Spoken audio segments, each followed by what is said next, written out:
नमस्कार दोस्तों, आप सभी का स्वागत है आपके अपने YouTube चैनल पे। दोस्तों मेरा नाम है अंशित भटनागर और आज की वीडियो में मैं आप सभी के साथ डिस्कस करने वाला हूँ क्लास 12th हिस्ट्री के चैप्टर नंबर 9 के कुछ इंपॉर्टेंट टॉपिक्स के बारे में। इससे पहले दोस्तों हम अपनी आज की वीडियो को स्टार्ट करें। अगर आपने लास्ट वीडियो देखी है तो आप जाके लास्ट वीडियो देख सकते हो, ऊपर आई बटन में आपको उसका लिंक मिल जाएगा।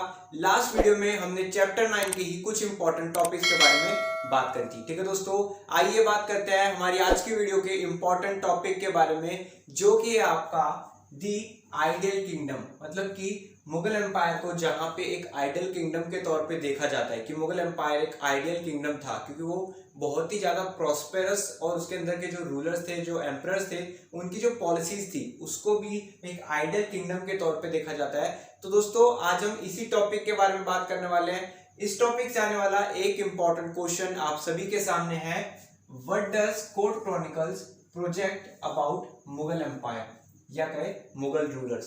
आप देखोगे कि कोर्ट क्रॉनिकल्स मतलब जिसके बारे में हम पहले ही बात कर चुके हैं आपकी वीडियो में, कि क्रॉनिकल्स के अंदर मुगल रूलर्स को, मुगल एम्पायर को कैसे प्रोजेक्ट करा गया। ठीक है दोस्तों, तो इस पर्टिकुलर क्वेश्चन के बारे में जब हम डिस्कस करेंगे तो आप देखोगे इसके अंदर तीन इंपॉर्टेंट और मेजर पॉइंट है जिसको मार्क करना बहुत ही ज्यादा इंपॉर्टेंट हो जाता है। ठीक है दोस्तों, तो जो पहला पॉइंट है वो है आपका डिवाइन लाइट। मतलब कि ऐसा सिंबलाइज करा जाता है अलग अलग नरेटिव स्टोरीज और बहुत सी रिप्रेजेंटेशंस के माध्यम से ये सिंबलाइज करा जाता है कि मुगल रूलर्स के पास डिवाइन लाइट थी। मतलब कि उनका डिवाइन के साथ या कहें हम भगवान के साथ एसोसिएशन था, ऐसा वो रिप्रेजेंट कराने की कोशिश करते हैं अलग अलग चीजों के माध्यम से। ठीक है, फर्स्ट एग्जांपल है एक नरेटिव। ठीक है, एक नरेटिव है, एक स्टोरी है जिसके अंदर बताया जाता है कि एक क्वीन है, मंगोल क्वीन है अलंकुआ। ऐसे सिंबलाइज करा जाता है कि मंगोल क्वीन अलंकुआ को जब प्रेगनेंसी हुई थी तो वो एक रे ऑफ सन के माध्यम से हुई थी। मतलब कि सन की, सूरज की किरण के माध्यम से आपकी क्वीन अलंकुआ प्रेग्नेंट हुई थी, जिसकी वजह से क्वीन अलंकुआ के अंदर डिवाइन एसोसिएशन या हम कहे डिवाइन पावर आई और उनके जो ऑफस्प्रिंग्स हुए उसी से आप देखोगे कि मुगल एम्पायर में डिवाइन एसोसिएशन या हम कहे डिवाइन पावर आई है। ऐसा एक स्टोरी के तौर पे बताया जा रहा है। ठीक है, दूसरे तौर पे आप देखोगे कि एक आपके शिहाबुद्दीन सुहरावर्दी हैं जो कहते हैं कि डिवाइन लाइट को पाने के लिए भी एक हायरार्की है। मतलब कि डिवाइन लाइट को पाने के लिए भी एक आपकी हायरार्की है कि सबसे पहले ये इसको आएगी, फिर उसके बाद इसके पास डिवाइन लाइट आएगी, फिर इसके पास, फिर इसके पास। मतलब ये एक हायरार्की है आपके डिवाइन लाइट को कैप्चर करने के लिए भी। ठीक है, और अबुल फजल ऐसा मानते हैं कि इस हायरार्की के अंदर जो सबसे ऊपर है, जो टॉप मोस्ट पोजीशन पे है, वो कौन है? वो आपके मुगल्स हैं। ऐसा आपके अबुल फजल बताते हैं, वो ऐसा मानते हैं। उन्होंने बहुत से क्रॉनिकल्स के अंदर ऐसा मेंशन करा हुआ है। ठीक है दोस्तों, तीसरा जो इंपॉर्टेंट चीज है जो ये सिंबलाइज करना चाह रहा है कि मुगल रूलर्स का डिवाइन के साथ एसोसिएशन है, वो है आपका पेंटिंग्स। ठीक है, जिसके बारे में हम बार बार बात कर चुके हैं, जिसके बारे में हमने एक वीडियो के ऊपर पूरी डिस्क्राइब करी थी कि पेंटिंग की इंपॉर्टेंस क्या थी और टेंशन और कॉन्फ्लिक्ट कैसे राइज हुआ था। आप देखोगे कि पेंटिंग्स के अंदर पोर्ट्रेल करा जा रहा है एम्परर्स का, मुगल एम्परर्स का पोर्ट्रेल करा जा रहा है पेंटिंग के अंदर, वियरिंग हालो। मतलब कि हालो को पहने हुए मुगल एम्परर्स का रिप्रेजेंटेशन, विजुअल रिप्रेजेंटेशन करा जा रहा है। अब ये हालो क्या है? तो आपने देखा होगा कि यूरोपियन कल्चर के अंदर जो उनके आप कह लीजिए डिवाइन थे, उनके जो गॉड थे, जो आपके वर्जिन मैरी हो गए या फिर आपके क्राइस्ट हो गए, उनके ऊपर हालो का रिप्रेजेंटेशन, जिसको एक तौर पे रिंग कहते हैं, जो आप कह लीजिए गोल्डन रिंग होती है, वो रिप्रेजेंटेशन दी जाती है अब आपके मुगल एम्परर्स के ऊपर भी। तो वापस से ये कहाँ से एसोसिएशन दिखाई दे रहा है कि आपके मुगल रूलर्स का डिवाइन के साथ एसोसिएशन था। मतलब कि तीन अलग अलग एग्जाम्पल देके, एक स्टोरी के माध्यम से, दूसरा टेक्स्ट के अंदर हायरार्की को रिप्रेजेंट करके, और तीसरा आपके पेंटिंग्स के माध्यम से ये शो करा जा रहा है कि मुगल रूलर्स का डिवाइन के साथ एसोसिएशन था, भगवान के साथ एसोसिएशन था। ठीक है दोस्तों, दूसरा जो आप कह लीजिए पॉइंट है, जो मेजर पॉइंट है, वो है आपका आइडियल ऑफ सुलेकुल। मतलब कि कोर्ट क्रॉनिकल्स के अंदर मेंशन करा जाता है आपके ऐसे रूलर्स हैं जैसे अकबर हैं, उन्होंने बहुत सी पॉलिसीज इंट्रोड्यूस करी थी। सिमिलरली एक इम्पॉर्टेंट पॉलिसी थी जो कि आपका आप देखेंगे सुलेकुल, आइडियल ऑफ सुलेकुल। ठीक है, बात करते हैं आइडियल ऑफ सुलेकुल है क्या।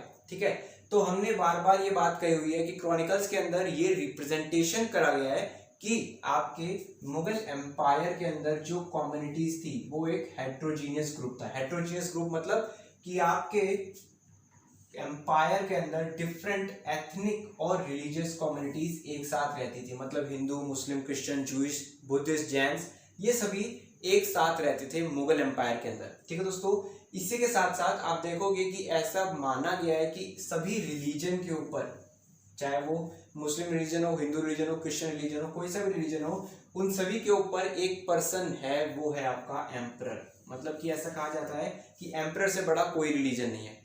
आप अपने रिलीजन को फॉलो कर सकते हो, लेकिन जब आप अपने रिलीजन को लेके एम्परर के साथ कन्फ्लिक्ट में आ जाओगे तब एम्परर की बात ऊंची मानी जाएगी। ठीक है दोस्तों, आप देखोगे आइडियल सुलेकुल के अंदर क्या कहा जाता है कि सभी रिलीजन को फ्रीडम है, फ्रीडम ऑफ एक्सप्रेशन, मतलब कि आप अपने रिलीजन को विदाउट एनी कन्फ्लिक्ट, बिना किसी के साथ प्रॉब्लम करे फॉलो कर सकते हो। आपको पूरी आज़ादी है अपने कल्चर को, अपने रिलीजन को एक्सप्रेस करने की, लेकिन वहीं पे एक कंडीशन है कि आप ना ही स्टेट की अथॉरिटी को अंडरमाइन करोगे। मतलब कि आप ऐसा नहीं कर सकते हो कि आप एम्परर की बात नहीं मानोगे अपने रिलीजन को लेकर, या फिर आप स्टेट पॉलिसीज को नहीं मानोगे, स्टेट रूल्स को नहीं मानोगे। सिमिलरली आप देखोगे कि आप दूसरों के साथ, दूसरे रिलीजन के साथ, ऐसा नहीं है अगर आपके पास फ्रीडम ऑफ एक्सप्रेशन है तो आप दूसरे रिलीजन के साथ लड़ाई कर रहे हो, आप अपने रिलीजन को ऊंचा दिखाने के लिए दूसरे रिलीजन को छोटा दिखा रहे हो। आपके पास अपने फ्रीडम है, अपनी एक्सप्रेशन ऑफ फ्रीडम है।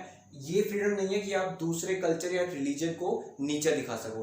ठीक है दोस्तों, मतलब कि आइडियल ऑफ सुलेकुल ऐसा था जहां पे आपके पास अपनी, आप कह लीजिए, रिलीजन को एक्सप्रेस करने की फ्रीडम है, वहीं पे आपके ऊपर कुछ कंडीशंस भी लागू होती हैं। आइडियल ऑफ सुलेकुल को और ज्यादा इंप्लीमेंट कराने के लिए आप देखोगे अकबर ने अबॉलिश कर दिए थे टैक्सेस, ऐसे टैक्सेस जो डिस्क्रिमिनेटरी थे। देखोगे जो आप डिस्क्रिमिनेशन को फॉलो करते थे रिलीजियस टर्म में, अकबर ने उन टैक्सेस को हटा दिया था, एबॉलिश कर दिया था। जैसे कि आपका टैक्स ऑन पिलग्रिमेज या फिर आपका जित्सिया का जो कंसेप्ट था, इन सभी टैक्सेस को अकबर ने अबॉलिश कर दिया था क्योंकि ये रिलीजियस डिस्क्रिमिनेशन को फॉलो करते थे। ठीक है दोस्तों, इसीलिए अकबर ने सुलेकुल के अंदर इन सभी टैक्सेस को, आप कह लीजिए, अबॉलिश करा था। इसी के साथ साथ आप देखोगे ऐसा बताया जाता है क्रॉनिकल्स के अंदर कि जो रूलर्स थे वो लोग ग्रांट्स देते थे आपके टेम्पल को बिल्ड।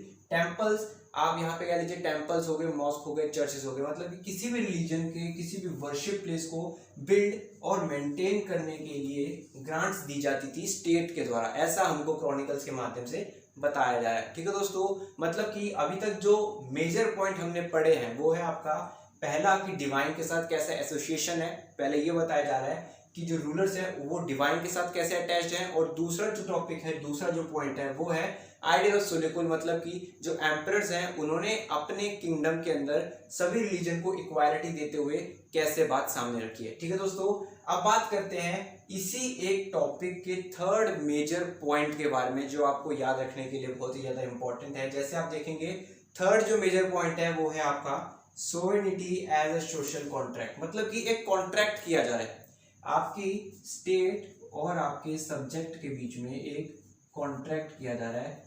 कैसा कॉन्ट्रैक्ट है, आप देखोगे एक ऐसा सोशल कॉन्ट्रैक्ट है जहां पे आपका जो रूलर है या फिर हम कहें आपका जो एम्परर है वो आपको प्रोटेक्ट करेगा। आपके 4 एसेंशियल फेथ्स, आपके 4 एसेंस, आपके जिंदगी जीने के, आपके जो लाइफ के अंदर इंपॉर्टेंट है, उन 4 एसेंस को आपका एम्परर, आपका रूलर प्रोटेक्ट करेगा। वो 4 एसेंस कौन से हैं? आपकी लाइफ, आपकी प्रॉपर्टी, आपका ऑनर और आपका फेथ। ये 4 चीजें स्टेट प्रोटेक्ट करेगी, स्टेट इसका वादा करती है। वहीं पे आपसे कुछ मांगती भी है स्टेट। आप देखोगे कि आपको अपना ओबीडियंस, अपनी लॉयल्टी शो करनी होगी स्टेट को, एम्परर को, और सिमिलरली आपको कुछ रिसोर्सेज भी शेयर करने होंगे जिसको टैक्स के तौर पे कहते हैं। मतलब कि एक कॉन्ट्रैक्ट है, सिमिलरली एक कॉन्ट्रैक्ट है, मैं आपके 4 चीजों को प्रोटेक्ट कर रहा हूं, आप मेरे को थोड़ा सा शेयर दोगे रिसोर्सेज का और मेरे प्रति लॉयल रहोगे। ठीक है, तो एक सोशल कॉन्ट्रैक्ट को सिंबलाइज करा जा रहा है मुगल एम्पायर के अंदर। अब वहीं पे आप देखोगे कि सिंबल्स ऑफ जस्टिस भी है, मतलब कि विजुअल वे में आप देखोगे जो जस्टिस है मुगल एम्पायर में उसको भी रिप्रेजेंट करा जा रहा है। ऐसे विजुअल रिप्रेजेंटेशन है, for example motive of lion and lamb, मतलब कि शेर और जो बकरी का बच्चा होता है। यहाँ पे क्या रिप्रेजेंट करा जा रहा है इस मोटिव के माध्यम से? इस मोटिव के माध्यम से एक ऐसी इंपॉर्टेंट चीज को रिप्रेजेंट करने की कोशिश करी गई है।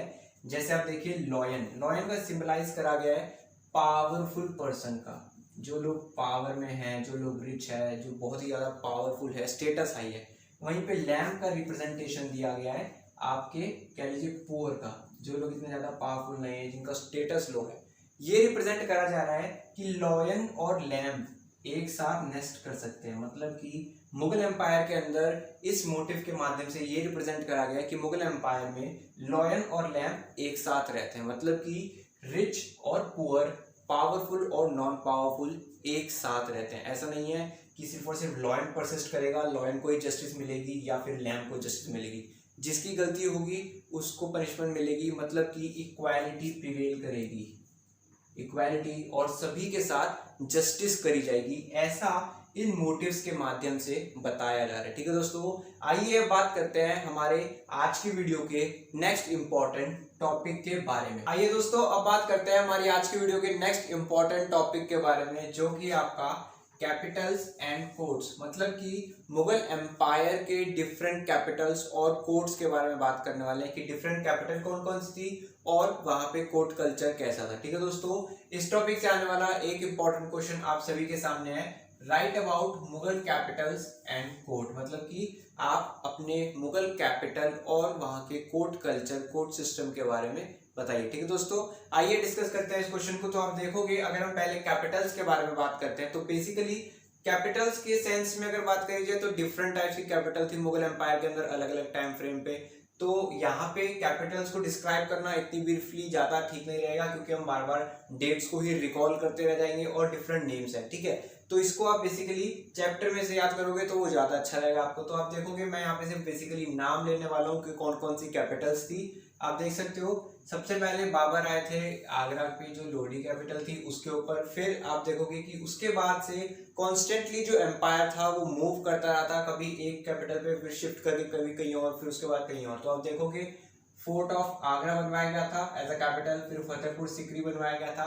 इनकी अपनी अपनी इंपॉर्टेंस थी। जैसे फोर्ट ऑफ कैपिटल आपके रेड क्वेरिट सैंडस्टोन के द्वारा बनवाया गया था। फतेहपुर सिकरी बनवाने के पीछे का रीजन ये था कि वहां पे शेख मोइनुद्दीन चिश्ती की दरगाह थी, जहाँ पे अकबर बार बार विजिट करते रहते थे। ठीक है, अब व्हाइट मार्बल टॉम बनवाया गया था क्योंकि आप देखोगे कि जो आपके मुगल रूलर्स थे उनका कनेक्शन ज्यादा अच्छा हो गया था आपके चिश्तीस के साथ, तो इसलिए उन्होंने आप देखोगे कि व्हाइट मार्बल टॉम बनवाया था शेख सलीम चिश्ती के लिए। फिर उसके बाद आर्क गेटवे बनवाया गया था ताकि वो गुजरात के अंदर अपनी प्रेजेंस दिखा सके कि हमने गुजरात तक को अपने अंडर लिया हुआ था। ठीक है, फिर लाहौर, फिर आपके दिल्ली, फिर आपके शाहजहानाबाद, आपका आगरा, ये सभी ऐसे capital turn by turn change होती चली गई थी, कभी यहाँ पर कभी वहां पर, और ऐसे वो बेसिकली आप देखोगे चेंज करते चले गए। ठीक है दोस्तों, इसके बाद आप देखोगे कि जो नेक्स्ट आप कह लीजिए टॉपिक है वो था आपका कोर्ट्स, कि अब हम बात करने वाले कोर्ट कल्चर के बारे में कि मुगल एम्पायर के अंदर कोर्ट्स कैसे थे, कोर्ट के अंदर इंपॉर्टेंस किसकी थी, कैसे इंपॉर्टेंस बढ़ाई जा सकती थी, ऑल दोज थिंग अब उसके बारे में हम बात करने वाले हैं। तो आप देखोगे कि कोर्ट का जो सेंटर था वो था आपका तख्त। ठीक है, तख्त कहे या फिर हम कहे थ्रोन। ठीक है, जहां पर एम्परर या रूलर बैठता है। तो जो सेंटर था आपके कोर्ट का वो था तख्त। आप देखोगे कि जो पोजीशंस थी, आप अगर एक कोर्टियर हो, अगर आप मुगल एम्पायर के अंदर एक कोर्टियर हो तो आपकी पोजीशन कैसे डिफाइन करी जाएगी, जितना ज्यादा आपकी पोजीशन क्लोज होगी तख्त से। फॉर एग्जांपल यहाँ पे अगर तख्त है तो अगर आपकी पोजीशन यहाँ पे है तो आप बहुत ही ज्यादा इंपॉर्टेंट पर्सन होगे आपके एम्परर रूलर की आईज में, और अगर आपकी पोजीशन यहाँ पे है तो उतनी ही ज्यादा डिक्रीड वे में आपकी इंपॉर्टेंस रहेगी रूलर के लिए। मतलब कि एक कोर्टियर की पोजीशन कैसे तय करी जाती थी, जितनी ज्यादा उसकी जो कह लीजिए सिटिंग या उसकी पोजीशन कोर्टियर में, आपके कोर्ट में जितनी ज्यादा तख्त के पास होगी उतनी ही ज्यादा उसकी इंपॉर्टेंस होगी, जितनी ज्यादा दूर होती चली जाएगी उतनी ही उसकी इंपॉर्टेंस कम होती चली जाएगी। ठीक है, आप देखोगे कोर्ट के अंदर आप देखोगे अलग अलग फॉर्म्स, एड्रेसेस, स्पीच, कर्टसीज, इन सभी चीज़ों को मेंटेन करना पड़ता था क्योंकि वो एक फॉर्मल वे था। आप देखोगे ऐसा बताया जाता है कि एक बार अगर आपके रूलर तख्त पे बैठ जाते थे, एम्परर बैठ जाते थे तख्त पे, तो किसी को भी ये परमिशन नहीं होती थी कि जब तक एम्परर वहां से ना उठ जाए तब तक वहां से कोई नहीं उठ सकता था। ठीक है, तो मतलब कि डिफरेंट टाइप्स के आप कह लीजिए फॉर्म्स थी जिनको मेंटेन करा जाता था। एड्रेसेस थे, एड्रेसेस यहाँ पे पते की बात नहीं है, मतलब कि यहाँ पे एड्रेसेस सिंबलाइज करा जा रहा है कि आपको कोर्ट के अंदर कैसे बिहेव करना है। ठीक है, एडिक्वेट्स के तौर पे इसको ले सकते हो कि आपकी एडिक्वेट कैसे होनी चाहिए, कर्टसीज आप किस तरीके से रहेंगे, बिहेवियर आपका किस तरीके से, अगर स्पीच दे रहे हो तो किस तरीके की स्पीच दोगे, फॉर्मल वे में होनी चाहिए, कुछ पर्टिकुलर वर्ड्स का इस्तेमाल होना चाहिए, रिस्पेक्ट के साथ बोली जानी चाहिए। ठीक है, साथ ही साथ आप देखोगे forms of salutation. Forms of salutation means emperor के सामने आकर, ऐसा नहीं है कि आप सामने एम्परर के सामने जाके बेसिकली सिर्फ खड़े हो सकते हो और अपनी बात कह देंगे।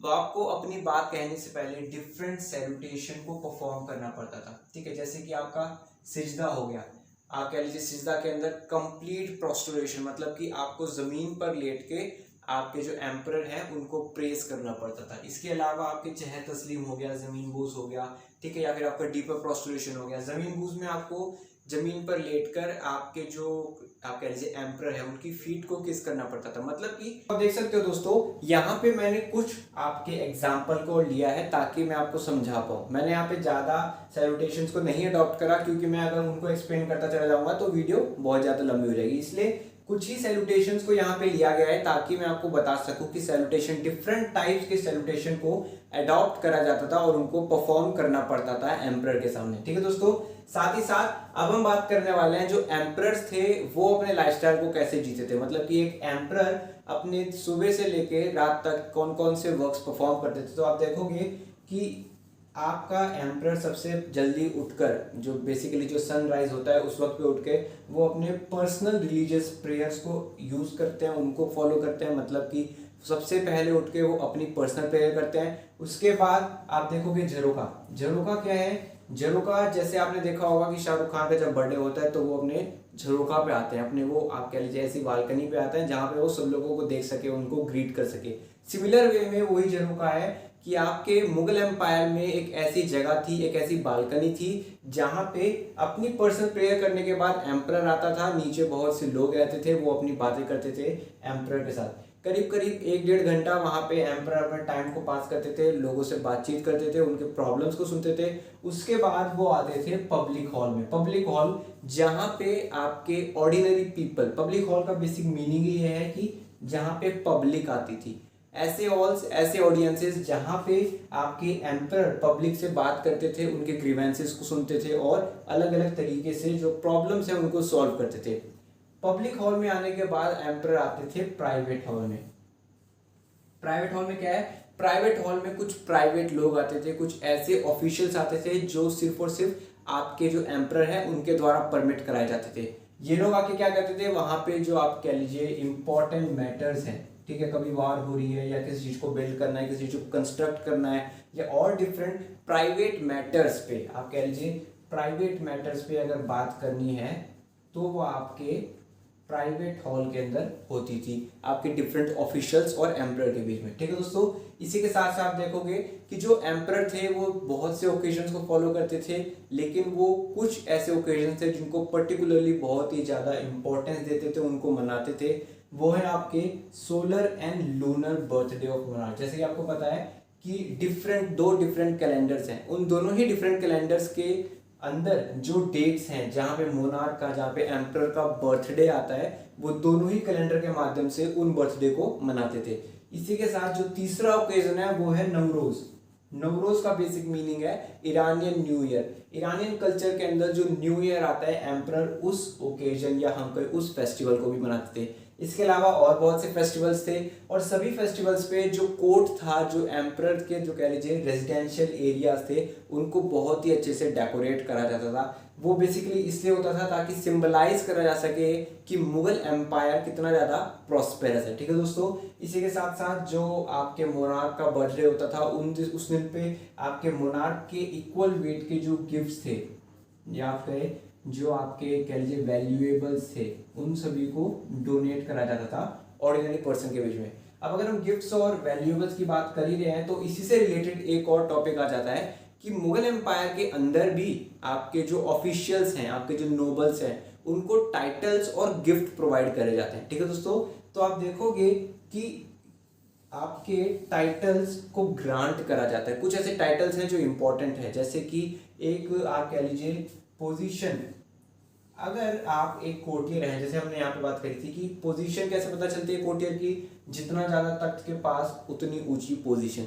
सिमिलरली एक और ऐसा वे है जिससे हम ये बता सकते हैं कि कोर्टियर की क्या आप कह लीजिए पोजीशन है, उसकी क्या हायरार्की, वो हायरार्की के अंदर कहाँ प्रिवेल करता है। तो आप देखोगे आपके जो कोर्टियर की पोजीशन है वो डेजिग्नेट करती है विद टाइटल। मतलब कि आपके पास जितने टाइटल होंगे, जितने इंपॉर्टेंट टाइटल्स होंगे, उसी के मदद से बता सकते हैं कोई भी पर्सन की कोर्टियर, इस कोर्टियर की आपके हायरार्की के अंदर क्या पोजीशन होगी, या एम्परर के लिए इस कोर्टियर की कितनी इंपॉर्टेंस होगी। ठीक है, डिफरेंट टाइटल्स थे, जैसे आप देख लीजिए असफ खान।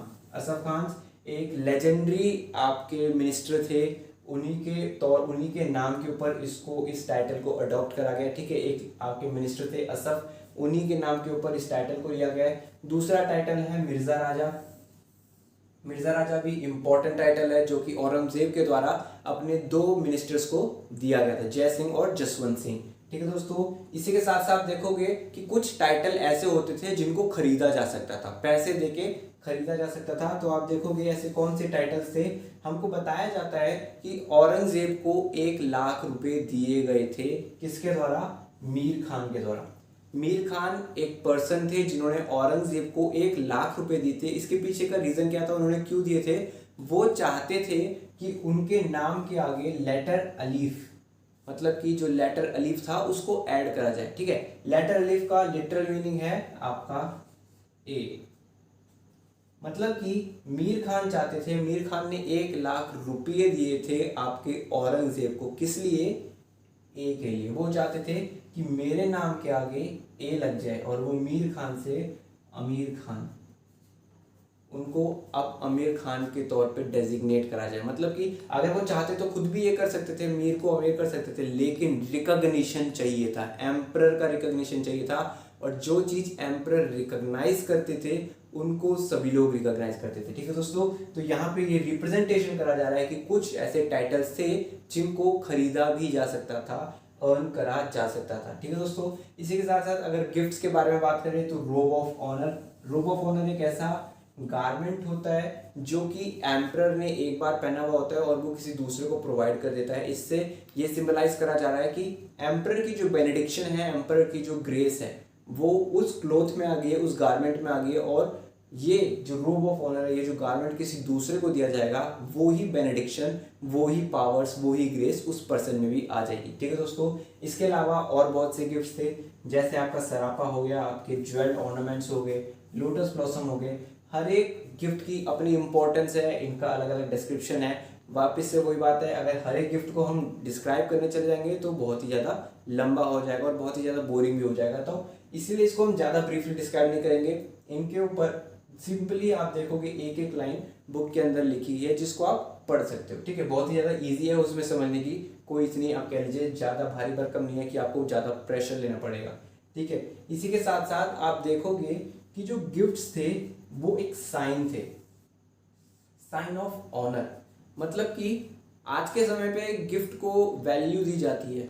ठीक है, कि इसने मेरे को गिफ्ट दिया, इसकी इंपॉर्टेंस है, ये मेरे को मानता है। लेकिन उस समय पे क्या था, उस समय पे गिफ्ट की इतनी इंपॉर्टेंस नहीं थी। किसने क्या गिफ्ट दिया उसकी इंपॉर्टेंस नहीं थी, लेकिन गिफ्ट जरूरी था। क्यों?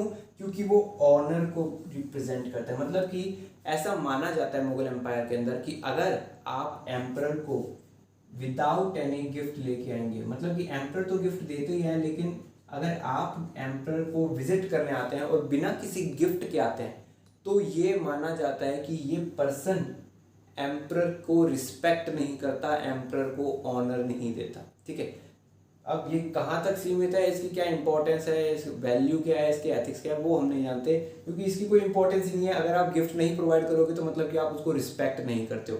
ठीक है, मतलब कि रिस्पेक्ट किससे पता चलेगा? अगर गिफ्ट दे रहे हो तो रिस्पेक्ट है, गिफ्ट नहीं दोगे तो रिस्पेक्ट नहीं है।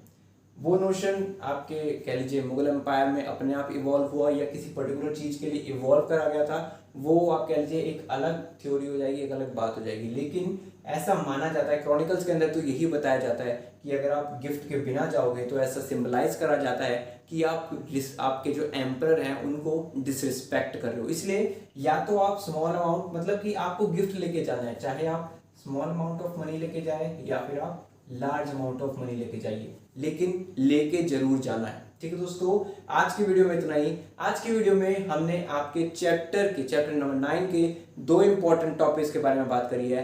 वीडियो अच्छी लगी हो तो वीडियो को लाइक जरूर करें और अपने सभी दोस्तों के साथ शेयर करें। ठीक है दोस्तों, डिस्क्रिप्शन बॉक्स में इस चैप्टर के लिए आपको एक इंपॉर्टेंट पीडीएफ मिल जाएगी, वहां पे जाके आप उसको डाउनलोड कर सकते हो। साथ ही साथ अगर आप चैनल पर नए हो तो चैनल को सब्सक्राइब करना ना भूलें। चलिए दोस्तों, इस वीडियो को यहीं पे रैप अप करते हैं, बहुत ही जल्द आएंगे एक नई वीडियो के साथ।